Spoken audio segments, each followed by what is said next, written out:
कैसे हैं आप सब लोग। अगर आप अपने मीडियम को हिंदी मीडियम से इंग्लिश मीडियम में शिफ्ट करना चाहते हैं, आप यूपीएससी की प्रिपरेशन अगर आप हिंदी मीडियम से कर रहे हैं, तो आपको पिछले 10 से 12 सालों में यूपीएससी में हिंदी मीडियम का जो रिजल्ट है उसको आपने धीरे धीरे देखा होगा ऑलमोस्ट अब नेग्लिजिबल हो चुका है। तो सही समय है ये कि आप अपने मीडियम को हिंदी मीडियम से इंग्लिश मीडियम में शिफ्ट करें। ये यूट्यूब का इकलौता ऐसा चैनल है जो कि हिंदी मीडियम एस्पिरेंट के लिए प्रतिबद्ध है, कमिटेड है कि उनके मीडियम को हिंदी मीडियम से इंग्लिश मीडियम में शिफ्ट कराने में हेल्प करी जाए, जिससे कि उनके सिलेक्शन के चांसेस और ज़्यादा इन्हेंस हो सकें और ज़्यादा इंक्रीज हो सकें। अगर आप इंग्लिश मीडियम में स्टडी करते हैं, यूपीएससी की प्रिपरेशन करते हैं, तो सोचिए आपके पास द हिंदू का ये एडिटोरियल है। तो सपोज करिए आप द हिंदू और इंडियन एक्सप्रेस जैसे न्यूज़पेपर्स को आप रीड कर सकते हैं। अदरवाइज आप ये सारा जो best of best study material है, अभी आपको इसको रीड करके मैं आपको बताऊंगा, मैं आपको समझाऊंगा कि क्या है, एग्जामिनेशन पॉइंट ऑफ व्यू से कैसे इंपॉर्टेंट है। ये आपके जनरल स्टडीज पेपर सेकंड में जो आपका इंटरनेशनल रिलेशन आता है वहां से ये कैसे रिलेटेड है, ठीक है। क्या चीजें हैं जो कि एग्जामिनेशन में आ चुकी हैं, जैसे क्या क्या इसमें की टर्म्स हैं, न्यूक्लियर नॉन प्रोलिफरेशन, और यहाँ पे जो इसका हेडिंग है ना, द थर्ड न्यूक्लियर एज, ठीक है। ये सारी चीजें, यही सब कीवर्ड्स होते हैं जो कि आप जब मेंस एग्जामिनेशन में लिखते हैं या जब इंटरव्यू में आपकी जब ओपिनियन आपको पता चले, जैसे मान लीजिए यहाँ पे लिखा हुआ है कि द थर्ड न्यूक्लियर एज, तो has the third nuclear age arrived, क्या थर्ड न्यूक्लियर एज आ चुकी है? अगर आ चुकी तो फर्स्ट न्यूक्लियर एज क्या थी, सेकंड न्यूक्लियर एज क्या थी? तो ऐसे ये सारे जो टॉपिक्स है ना, इनको बोलते हैं हम थीम बेस्ड टॉपिक्स बोलते हैं। थीम बेस्ड टॉपिक है। इसका मतलब ये है, थीम बेस्ड मतलब टॉपिक ये है, ये कैसे यूपीएससी के लिए इंपॉर्टेंट है, क्योंकि ये इवॉल्विंग टॉपिक है। इवॉल्विंग का मतलब क्या है? लगातार विकसित होते रहने वाला, लगातार इसमें कुछ ना कुछ होते रहेगा, ये 2, 3, 4 साल तक चलते रहते हैं। तो ऐसे जो टॉपिक्स होते हैं थीम बेस्ड होते हैं, इनको हम बोलते हैं थीम बेस्ड। ये न्यूज वाले नहीं कि आज एक न्यूज आई कि उस कंट्री ने ये वाला रॉकेट लॉन्च किया, फिर उसके बाद कंप्लीट हो गया वो काम, ठीक है। उसका आगे कोई फर्दर डेवलपमेंट बहुत लेट में आएगा, क्या हुआ क्या नहीं।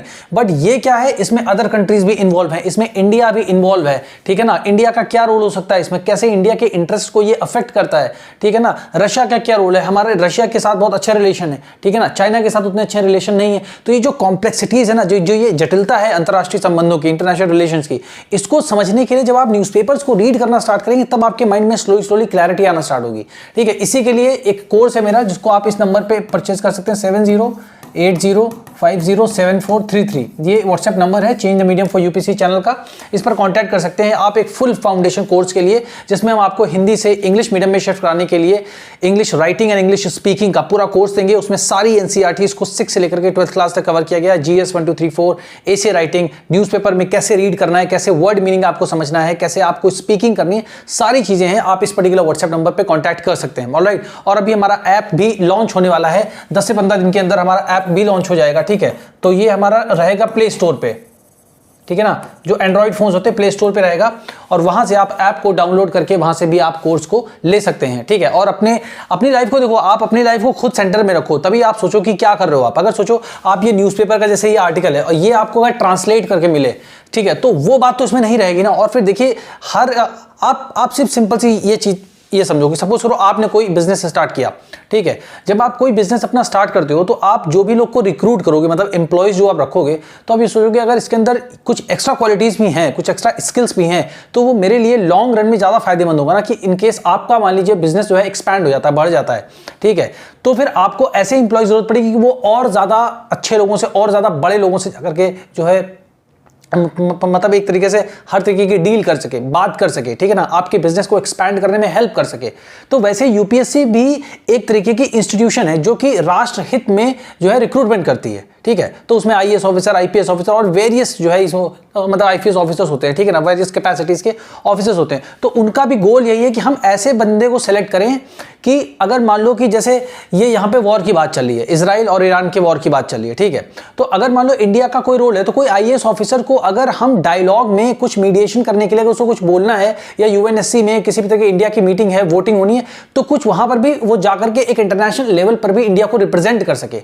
तो उस लॉन्ग रन को देखते हुए तभी तो आप देखो इंग्लिश मीडियम का, क्योंकि हिंदी मीडियम का से कोई किसी की दुश्मनी तो है नहीं, और मैं तो हिंदी मीडियम एस्पिरेंट को ही हेल्प कर रहा हूं, कि उनको ही मैं हेल्प करना चाहता हूं। क्योंकि आप आईआईटी निकाल सकते हो, है ना, मेडिकल एग्जाम निकाल सकते हो, क्लैट निकाल सकते हो, हर तरह के एग्जाम, लॉ एग्जाम, सारे एग्जाम्स निकाल सकते हो। बट यूपीएससी में सिर्फ लैंग्वेज एक जस्ट बैरियर की वजह से आप अपने फुल पोटेंशियल को रियलाइज नहीं कर पा रहे। आप मालूम करके देखो कितने हिंदी मीडियम के एस्पिरेंट्स हैं जिनका सिर्फ हिंदी मीडियम की वजह से एग्जामिनेशन नहीं निकला। आप सोचो, आप सोच करके देखो, कभी आपको कोई मिले जिसने हिंदी मीडियम से 4-5 साल प्रिपरेशन की, आप उससे पूछना, वो आपको इमीडिएटली यही सजेस्ट करेगा कि अगर आपको यूपीएससी की प्रिपरेशन करनी है तो आप इंग्लिश मीडियम में ही करिए। ठीक है, तो मैं आपको बता रहा हूं कि इसको कैसे चेंज कर सकते हैं, बिल्कुल सिस्टमैटिक तरीके से हम आपको पढ़ाएंगे। 1 साल के अंदर पूरा कोर्स हम कंप्लीट करेंगे, ठीक है ना, और 2 साल का सब्सक्रिप्शन देंगे। डेली आंसर राइटिंग की प्रैक्टिस कराएंगे बेसिक से, बिल्कुल कैसे इंट्रोडक्शन लिखना है, कैसे मेन बॉडी लिखनी है, कैसे स्ट्रक्चर्स बनाने हैं, मैप्स को कैसे इंक्लूड करना है, ये सारी चीजें हम आपको बताएंगे। ठीक है, तो आपके हाथ में आपका डिसीजन है, आपकी लाइफ है, आप खुद सोचिए, किसी के बताने से आप इन्फ्लुएंस मत होइए।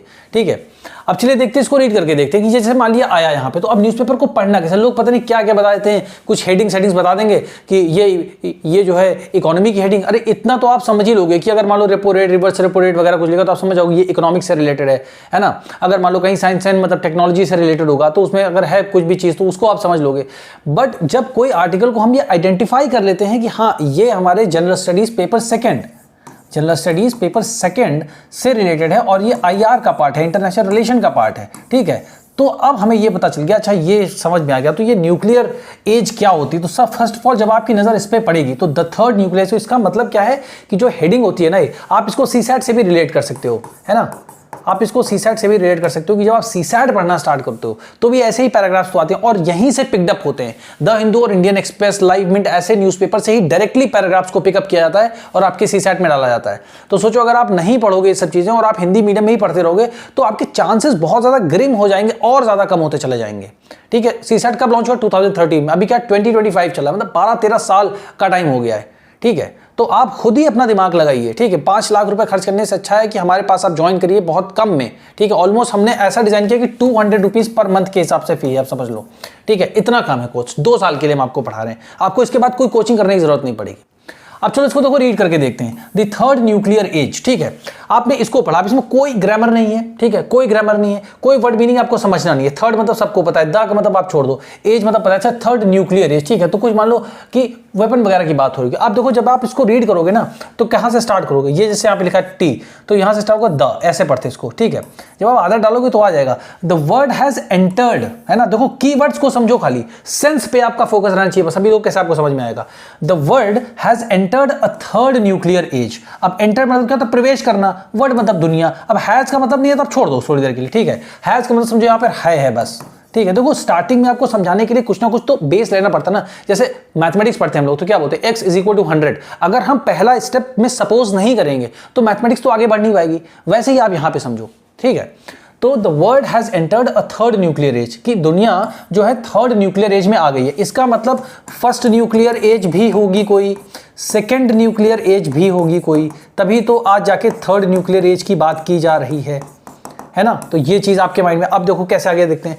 इजराइल्स बॉम्बे, अब जैसे यहां पे कोई भी कंट्री का नाम लिखो, किसी का नाम भी लिखाओ, उसके बाद ये एपोस्ट्रोफी एस और ये, तो इसका मतलब होता है का। ठीक है, तो इजराइल का या इजराइल की, है ना। बॉम्बिंग ऑफ ईरान, बॉम्बिंग मतलब बॉम्बिंग कर दिया किस पर? ईरान पर। जो इजराइल ने अटैक किया, बेसिकली बॉम्बिंग की है इजराइल के ऊपर। ठीक है, supposedly to address the nuclear threat posed by the regime, है ना। Supposedly to address the nuclear threat posed by the regime. अब इसका मतलब यह है कि ईरान के पास जो न्यूक्लियर वेपन है, सपोज कर रहा है, वो सपोज कर रहा है, इजराइल सपोज कर रहा है कि ईरान के पास जो न्यूक्लियर वेपन है उसको एड्रेस करने के लिए जो एक न्यूक्लियर का थ्रेट है, खतरा है, जो खड़ा कर दिया है ईरान ने। ठीक है ना, इसकी वजह से इसने बॉम्बिंग की है, सपोज करते हुए। ठीक है ना, अब रेजिम जैसे मतलब लिखा है ना, तो रेजिम मतलब आप समझो कि यहां पे इसका मतलब गवर्नमेंट ही होता है। ठीक है ना, तो इजरायली गवर्नमेंट ने जो एक न्यूक्लियर थ्रेट मतलब न्यूक्लियर वेपन का जो खतरा खड़ा कर दिया है, उसी को एड्रेस करने के लिए, है ना, मतलब उसी चीज को मिटिगेट कम करने के लिए क्या किया, इजराइल ने ईरान पे अटैक किया। ये तो एक बेसिक से जब आप फर्स्ट टाइम पढ़ोगे तो आपको ये पता चलेगा, अच्छा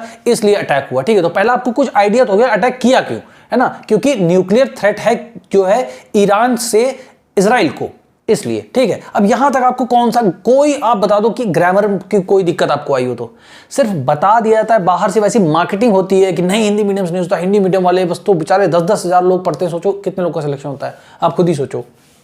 ठीक है, फिर देखो यहां पे क्या है, कॉन्ट्रावेंस डिप्लोमेटिक नॉर्म्स। अब जो इजराइल के पास जो न्यूक्लियर है, मतलब जो न्यूक्लियर वेपन है, उससे खतरा है सभी को। अब वो जो खतरा है, मतलब अगर ईरान के पास न्यूक्लियर वेपन है तो कॉन्ट्रावेंस मतलब क्या होता है, मना कर देना एक तरीके से, ठीक है ना, डिफाई कर देना या मना कर देना। तो वो क्या करता है, डिफाई डिप्लोमेटिक नॉर्म्स। तो जो डिप्लोमेसी होती है ना, डिप्लोमेसी बातचीत की जो एक नॉर्म्स, मतलब एक तरीके के मानक होते हैं ना, स्टैंडर्ड्स होते हैं कि देखो भाई आपको जो है आज के टाइम में न्यूक्लियर वेपन को नहीं रखना है, उसका यूज नहीं करना है, क्योंकि हम लोग बहुत ही ज्यादा interdependence, economically interdependence, complex interdependence word में रहते हैं कि मतलब आर्थिक रूप से इतना जटिल रूप से सारी कंट्री एक दूसरे से जुड़े हुए हैं कि अगर आप अटैक कर दोगे तो पूरा सिस्टम जो है, पूरा जो इकोसिस्टम है पूरे वर्ल्ड का, हर कंट्री पर अफेक्ट जाएगा। इसलिए जो है यहां पे बुलाया गया ये थिंक। तो ये क्या बता रहा है कि कॉन्ट्रावेंस डिप्लोमेटिक नॉर्म्स। तो डिप्लोमेटिक नॉर्म्स यही होते हैं कि आप मतलब आराम से रहिए, पीसफुली रहिए, ठीक है ना, बातचीत से आप हर चीज का हल निकालिए। ये है test international laws to breaking point. अब जो ये ईरान के पास न्यूक्लियर है वेपन, तो ये क्या कर रहा है, टेस्ट कर रहा है। किस चीज को टेस्ट कर रहा है, इंटरनेशनल लॉ, जो अंतरराष्ट्रीय कानून है, टू ब्रेकिंग पॉइंट, मतलब जो नियम है उनको एकदम लास्ट तक, मतलब जब ये अटैक हो सकते हैं इस तरीके के, जैसे बॉम्बिंग हो सकती है, वॉर स्टार्ट हो सकते हैं, तो सपोज करो ब्रेकिंग पॉइंट मतलब क्या है, अब बस मतलब जो भी है रूल्स और रेगुलेशन की धज्जियां उड़ाई जा रही, उस हद तक जो है ये वॉर जा सकता है, ठीक है। फिर क्या, and goes against the nuclear non proliferation treaty. अब न्यूक्लियर तो मतलब न्यूक्लियर वेपन हो गया, नॉन मतलब नहीं, प्रोलिफरेशन मतलब होता है फैलना, तो न्यूक्लियर नॉन प्रोलिफरेशन ट्रीटी। तो ट्रीटी मतलब संधि होती है, कि इसका मतलब है कि न्यूक्लियर जो ट्रीटी है, मतलब जो ये बताया रहा कि नॉन प्रोलिफरेशन की बढ़ावा ना देने के लिए जो ट्रीटी की गई है, कि भाई न्यूक्लियर वेपन सब और कंट्री ना रखें, ठीक है ना, वह जो ट्रीटी है उसके अगेंस्ट जा रहा है, ठीक है ना, उसके अगेंस्ट जा रही है ये सारी बातें, ठीक है। Which seeks to control proliferation through negotiation. तो यहां पे विच मतलब क्या, जो ये न्यूक्लियर नॉन प्रोलिफरेशन ट्रीटी के बारे में बता रहा है कि जो कोशिश करती है कंट्रोल करने के लिए, नियंत्रण करने के लिए कि फैलाव जो है ना हो। अब वो किसके द्वारा कंट्रोल करती है, निगोशिएशन मतलब बातचीत करने के दौरान, एंड ट्रीटी ऑब्लिगेशन, और जो ट्रीटी के अंदर जो नियम कानून बताए गए उसके थ्रू ये कहती है कि आप जो है न्यूक्लियर वेपन्स को और ज्यादा प्रोलिफरेट ना करें, प्रोलिफरेट ना करें मतलब इंक्रीज, बढ़ावा ना दे उनको, ठीक है। तो देखिए यहां पर आप क्या बता रहा है, येट, यहां पर लिखा येट, ठीक है ना, और आई थिंक उसको इंक्रीज कर देता हूं, आपको क्लियरली दिखाई देगा, है ना। Yet no major power. अब नो मेजर पावर मतलब क्या है कि इंडिया बोल लो मेजर पावर है, रशिया है, ठीक है ना, यूएस है या यूरोपियन कंट्रीज हैं। तो येट मतलब है अभी तक नो मेजर पावर मतलब कोई भी बड़े कंट्री ने बेसिकली, ठीक है ना, हैज क्रिटिसाइज्ड इजराइल्स एक्शन, किसी ने भी इजराइल के इस एक्शन को क्रिटिसाइज नहीं किया है, उसकी आलोचना नहीं की है, ठीक है।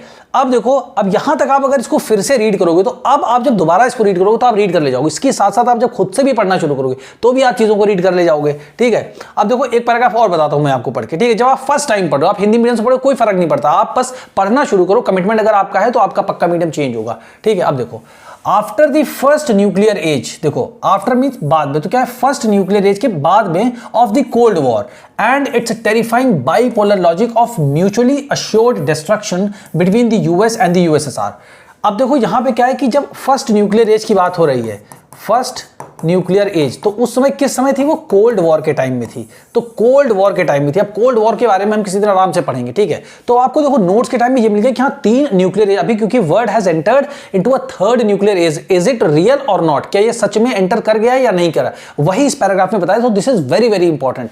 तो फर्स्ट न्यूक्लियर एज जो थी वो कोल्ड वॉर के टाइम में थी, है ना, ये बताया जा रहा है। एंड इट्स टेरिफाइंग, टेरिफाइंग जैसे होता है ना कि टेररिस्ट होते हैं ना, तो आतंकवाद, उसी तरह डरा देना, घबरा देना बहुत ज्यादा। एंड इट्स टेरिफाइंग बाइपोलर, तो मतलब दो पक्ष में, एक इधर एक इधर, तो it's bipolar logic of mutually assured destruction. अब देखो ये सब कीवर्ड्स होते हैं, जैसे आप लिखा ना म्यूचुअली अश्योर्ड डिस्ट्रक्शन, तो ये एकदम कीवर्ड्स होते हैं, इनको सबको एग्जाम में लिखना होता है। तो म्यूचुअली अश्योर्ड डिस्ट्रक्शन मतलब इसमें क्या, म्यूचुअली की अगर यूएसएसआर था उस समय, यूएसएसआर था एंड यूएसए था, इन्हीं के बीच में था उस समय युद्ध, ठीक है ना, कोल्ड वॉर, ठीक है।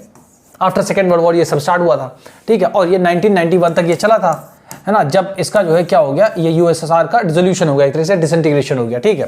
तो यहां बता रहे हैं म्यूचुअली मतलब यूएस का भी नुकसान होगा और यूएसएसआर का भी नुकसान होगा। अश्योर्ड मतलब पक्के से नुकसान होगा, डिस्ट्रक्शन, ठीक है ना, पूरी तरीके से दोनों का नुकसान होगा between the US and the USSR. Followed by the relative optimism, तो रिलेटिव मतलब इतना ज्यादा विध्वंस नहीं होगा, उसकी तुलनात्मक रूप से, मतलब एक आशावादी तुलनात्मक रूप से of the post cold war. तो अब जब देखो यहां पे कोल्ड वॉर कंप्लीट हो जाता है 1991 के आसपास, ठीक है, उसके बाद जो स्टार्ट होता है वो पोस्ट कोल्ड वॉर, मतलब पोस्ट मींस बाद में, तो कोल्ड वॉर के बाद में जो स्टार्ट हो उसको बोलते हैं post cold war. Second nuclear age, तो अब यहां पे लिख सकते हो ना कि पोस्ट कोल्ड वॉर के बाद हमारा क्या आ गया, सेकंड न्यूक्लियर एज आ गया, है ना। अब आपको देखो नोट्स बनाने, अब आपको देखो सीक्वेंस पता चल रहा है, क्रोनोलॉजिकल ऑर्डर, जो एक जिस क्रम में चीजें हैं, अब ऐसे आपका बेस बनेगा, ये थीम्स आपके माइंड में रहेंगे। तो जब देखो एक बार समझ लोगे इसको, फिर जब नेक्स्ट कभी आएगा ये चीज तो आपको और इजीली समझ में आएगा, ठीक है। फिर बताया nuclear age that assumed nukes मतलब क्या होता है, परमाणु बम, जो एटॉमिक बम्स होते हैं ना, nukes could be pushed into the background until somebody figured out how to achieve total nuclear disarmament। अब disarmament मतलब क्या होता है कि disarm, तो यहां पे तो डिस मतलब हो गया नेगेटिव चला गया, आर्म तो डिसआर्म कर देना, मतलब जो है न्यूक्लियर डिसआर्मामेंट करने की कोशिश करी गई थी इस टाइम में। But we appear to have entered, ऐसा प्रतीत होता है कि हम लोग एंटर कर गए हैं किसमें, a third age where nuclear weapons and deterrence. तो यहां पे डेटरेंस मतलब क्या होता है, किसी तरीके से एक तरीके से बैन, एक तरीके से बार लगाना, रोक देना किसी चीज को, ठीक है ना, आर बैक इन फोकस। तो अब ये इसकी वजह से जो अभी इजराइल और ईरान का जो वॉर चल रहा है, ठीक है ना, उसकी वजह से यहां पे थर्ड न्यूक्लियर एज का डिस्कशन आ गया है, ठीक है। अब देखो यहां तक मैंने आपको अच्छे से समझा दिया।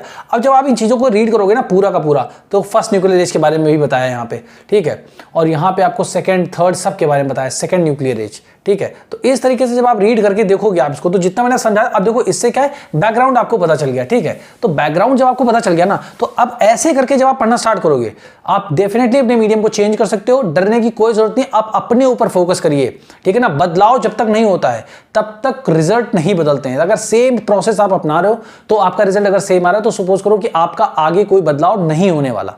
ऑलराइट, तो आप अपने मीडियम को हिंदी मीडियम से इंग्लिश मीडियम में शिफ्ट करें, और हमारा ऐप जल्द ही लॉन्च होगा, आप वहां से भी कोर्स ले सकते हैं, ठीक है। अभी भी आप टेलीग्राम ग्रुप पे आके हमारा कोर्स ले सकते हैं, व्हाट्सएप नंबर जो मैंने आपको बताया था उस पर आप कांटेक्ट कर सकते हैं। और आप अगर हिंदी मीडियम के एस्पिरेंट हैं तो आप साहस दिखाइए, अपने मीडियम को चेंज करिए, और इस वीडियो को हिंदी मीडियम एस्पिरेंट्स के बीच में ज्यादा से ज्यादा